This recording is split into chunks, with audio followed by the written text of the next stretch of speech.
Todas las series, animes, películas o libros tienen dos elementos, el protagonista y sus secundarios. El protagonista siendo el personaje que lleva a cabo la mayoría de la historia, al que más importancia se le da o del que depende gran parte de la trama, y los secundarios siendo el acompañante del mismo, realizando diversas actividades necesarias, desarrollándose junto al protagonista y viviendo su aventura junto a él. Sin embargo, ¿qué pasa cuando un secundario supera a su protagonismo en planteamiento, historia, desarrollo, personalidad, o simple y sencillamente los fans disfrutan más de su aparición que la del prota? Esto no es necesariamente malo, pero tampoco es bueno, y dependiendo de cómo sea tratado puede causar que una obra alcance la gloria y se vuelva de culto, o que se caiga por el caño de esas miles de obras que tuvieron potencial pero desperdiciaron sus buenas ideas para tratarlas de manera mediocre. Y en este caso veremos con varios personajes tres distintas maneras de tratar a un secundario que se trabajó mejor que a su protagonista. La primera es la manera te voy a quitar de encima porque si no mi niño no tiene luces. Esta es simple y se suele ver muchas más veces de las que a mí me gustaría, que es cuando por miedo a que opaque al protagonista, los escritores terminan por quitarle capacidades, tiempo en escena o en general nerfear en todo sentido a un personaje, el cual de otra manera pudo tener un desarrollo interesante que potenciara la obra y la enriqueciera. Mayormente suele pasar en animes donde el protagonista no es del todo del agrado del público, y eso hace que cuando un personaje sí que lo es, se tenga miedo de que él genere muchas más expectativas que el prota, y un buen ejemplo de esto son Rock Lee de Naruto, aunque cabe mencionar que Naruto es un protagonista querido, y Mirio de Boku no Hero. El primero y más buen ejemplo de esto es Rock Lee. No por nada es uno de los mejores personajes que tiene el primer Naruto y un personaje de relleno en Naruto Shippuden. Y esto pasó por algo, y verán, al buen Lil nos lo presentan de la mejor manera, que Sasuke es un prodigio y que humilló a Naruto, pues Sasuke Lil le saca el topo.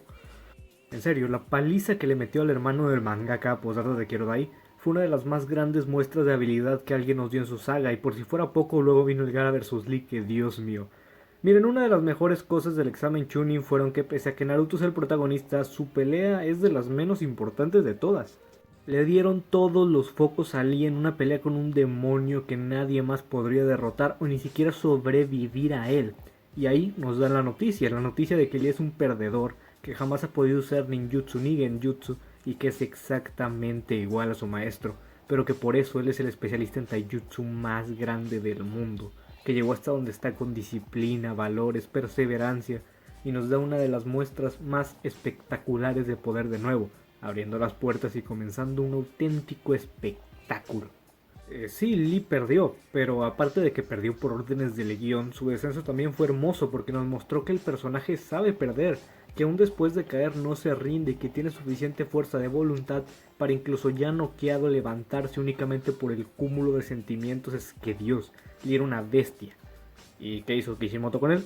Pues muy fácil, lo lesionó de por vida, le dio a Sasuke su poder y no le volvió a dar importancia en la historia cuando claramente si Lee tenía desarrollo iba a terminar siendo de los personajes más poderosos de todo Naruto, únicamente usando lo que el manga quería dar, el mensaje de que el más débil puede convertirse en el mejor si lo desea.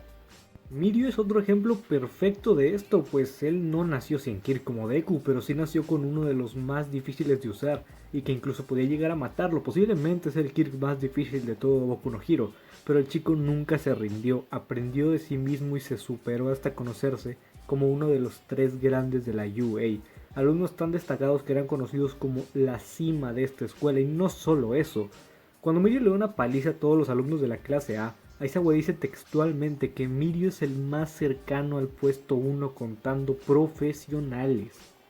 Este niño con puro esfuerzo se hizo capaz casi de alcanzar a All Might, y no solo es poder, Mirio es un personajazo y lo demuestra con Overhaul. Cuando le ponen esas voces en su cabeza y lo marean con el poder de uno de los villanos y el sujeto no se detiene porque simplemente no existen dudas en su cabeza, no tiene nada que pensar y lo que sufre con su poder es 1000 veces peor que un mareo, esa escena es orgásmica. Y es que el chico pelea contra Overhaul y otros 12 jueces al mismo tiempo, más técnicamente contando a los de antes, y es que Overhaul es una de las cosas más rotas en todo el universo de Boku, y el chico es un estudiante, pero es que va más allá, el sujeto les da una paliza. Incluso a Mirio le quitan el quirk, pero es que sigue luchando, le sigue manteniendo la pelea a Overhaul, que está bien porque se puede curar. Es que Dios mío, este sujeto es otra cosa. Todos en este punto amábamos a Mirio porque hizo todo esto con una sonrisa, porque no quería provocar que la persona que estaba salvando se preocupara por él. ¿Y qué hizo Horikoshi? Pues le quitó el Kirk. Y no solo eso, no nos dio una historia emotiva como Deku de querer ser un héroe sin un Kirk, no, no, no. No hemos vuelto a ver a Mirio desde entonces y la Loli se enamoró más de Deku, más que el sujeto que literalmente luchó sin poder alguno y le sonrió en la cara mientras le quitaban el quirk que luchó por años. Es que Dios mío. Como pueden ver, este tipo de personajes están mal. No porque sean malos, sino porque el autor ya no supo qué hacer con ellos para que no se comieran su manga, porque sencillamente lo demás de su obra no está a la altura. Pero bueno, me voy a enojar mucho, así que pasemos a la siguiente manera. La segunda es: quitemos al niñito que le encandilan las luces. En este caso hablaremos más del protagonista que de los secundarios, y es que en este influye muy poco si el secundario es bueno o malo. Todo se resume en que aquí el protagonista no tiene realmente mucho que dar, entonces los secundarios son los encargados de ser la tapa del bote de basura. En algunos casos siendo una tapa de oro que cubre una porquería de protagonista, y en otros, bueno, basura encima de más basura. Nanatsu no Taizai es un ejemplo de esto, y pese a que ningún caso que tenga este ejemplo es bueno, se podría considerar que el suyo es más pasable. Meliodas no sirve como prota, tiene poderes sacados del siempre sucio, no tiene personalidad definida, su romance está mal desarrollado, su waifu es otro personaje sin profundidad, da bromas de mal gusto, etcétera, etcétera. Pero Nanatsu no hace que su personaje sea mejor, no. Lo que hace es crear a secundarios como King o Diane que pese a no alcanzar una gran calidad, cumplen, pero sobre todo ponerte a dos estandartes como lo son Van y Escanor, para poder apuntar todos los reflectores a ellos. Van tiene la mejor historia de amor de todo Nanatsu y solo que esa exista ya hace que el manga tenga cierta calidad en ese tema. Y bueno, que hablar de Papi Escanor que nos haya dicho ya, moja las bragas de todas las fans y nosotros dudamos de nuestra sexualidad frente a él, si no es que ya nos convenció de chuparle la rita. Los dos personajes no son más que la tapa de oro que hace que mientras esté en la historia funcione. Y ustedes me dirán, pero entonces ¿qué tiene de malo? Bueno, aparte de que el mangaka también se deshace de ellos cuando empiezan a opacar a Meliodas como en la parte anterior, como dije, no son más que usados como tapa. Están mal porque sin ellos ya nada funciona.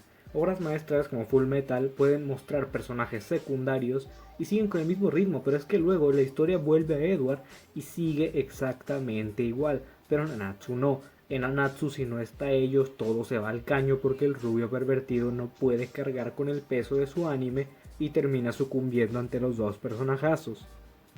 Y el otro es Kirito, otro personaje que literalmente el único adjetivo que tiene para él es Gary Stu. No puedes darle más características. ¿No les parece curioso que las partes buenas de Sao sea cuando Sinon empezó a tener más protagonismo o sobre todo cuando Kirito está en estado vegetal? Mira, de Sao no voy a hablar tanto porque todo está tan exageradamente mal escrito que ni siquiera los secundarios se salvan. Ya le haré su videito, por eso no se preocupen, pero el resumen es ese. Cuando no está Kirito, todo está mejor. Y por fin llegamos a la forma buena de tratar secundarios, que es la manera apúntale a todos que tengo un reflector que ni yo me lo aguanto. El primer ejemplo es Hunter x Hunter. Gon es un protagonista con todas las letras, tiene una motivación lógica para su edad, un pasado creíble, una personalidad bien estructurada y una de las mejores evoluciones que nunca tuvo un personaje. Pero es que Hunter x Hunter tiene un repertorio de personajes tan espectacular que no se los guarda. Demuestran mucho de Killua, dándole casi el protagonismo que Gon en ocasiones, que ok, es el Vegeta de Hunter, va a acompañar a su prota, pero la historia no tiene miedo en, por ejemplo, darle una saga completa a Kurapika. Incluso voy más allá, Isaac Netero es el mejor anciano que vas a ver nunca en un anime, y es de los personajes protagonistas en una saga en la cual el villano pelea con él y no con Gon. Es más, el villano Meruem es uno de los mejores antagonistas de toda la historia del anime y nunca interactuó con Gon. Y no solo eso, personajes como Morel, por poner un ejemplo, que ni siquiera pelearon tanto, se les da también una personalidad y funciones bien definidas. Todos son interesantes y cumplen sin excederse. Si tienen que hacer una pelea, oye, la harán, pero se van a lucir y demostrarán por qué lo son. Y bueno, ya hablando de Morel, para no tener pasado, qué pedazo de personaje en sus peleas. Buah, se pasó la pipa por la cara y no hablo de la que se fuma. El segundo ejemplo, el último del que hablaremos hoy, es Tengen Toppa Gurren Lagann, un anime del que destaca por algo muy importante. Y es que, debido a que Simón no tenía la capacidad al inicio de cargar con su historia, el mangaka pudo caer en un error muy grave. Uno, o cometer el error de Nanatsu y hacer que Kamina sea el protagonista encubierto, o dos, deshacerse de él, bueno, de todo lo que estuviera por encima de Simón, pero no es así. Todos los reflectores apuntaban a Kamina durante mucho tiempo. Llevó la serie a sus espaldas y no tuvo miedo de apoyarse en él, pero cuando Kamina desapareció de la serie no se sintió forzado como Leo Mirio, porque él sí cumplió un ciclo entero, y después le siguieron dando la misma importancia, siguió siendo relevante para la serie porque Dios, es ilógico que un pedazo de personaje como lo es Kamina caiga en el olvido. Debo hacerle algún día un video a Kamina sin duda, pero bueno, para esto ya vamos terminando. Y bueno, como pudieron ver, esta lista está muy basada en estereotipos que suelen usarse. Un personaje secundario puede ser lo mejor de una obra, pero en casos como Nanatsu, importa más hablar del protagonista, así que ya les haré un respectivo video después. Si te gustó, agradecería mucho que dejaras tu like, lo compartieras o dejaras un comentario. Estoy apenas comenzando con este estilo de videos, así que créeme que me ayudarías muchísimo. Sin nada más que decir, yo soy Bardock, nos vemos.